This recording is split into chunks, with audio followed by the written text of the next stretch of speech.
Hey guys, welcome to another tutorial of the Solution Journals. Today we will learn how to use, the application of X, the Twitter. This is like a Twitter for X for beginners. And the principal options when you create your account and enter in your application, you got, for example, this blue button here. This blue button is for active the option of X, so you can go live. Space is like a post audio.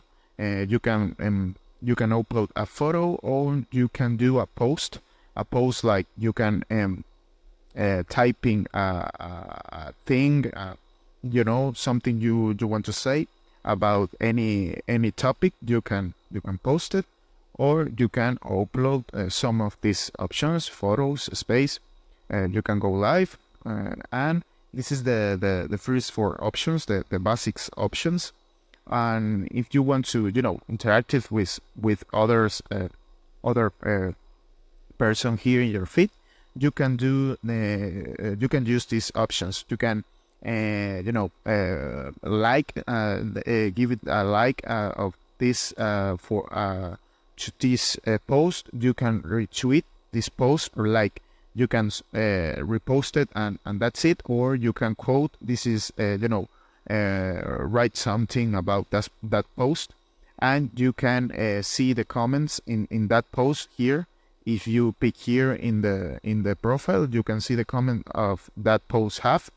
And here in the configurations, in the settings, in the superior left corner, this is the option of your profile, and you can configuration your profile here in settings and privacy. But this option is are more complicated. And if you want to go to your profile, you can go here, and you can see all the tweets you retweet, or the things you posted. You can see your replays, your retweet, your highlights, your media, your likes. Here you got all your information. And if you want to search a person, you can go here in the part of search, and you can search the people in Twitter. So this is the basic process. I hope this tutorial was helpful for you. Follow us for more content like this.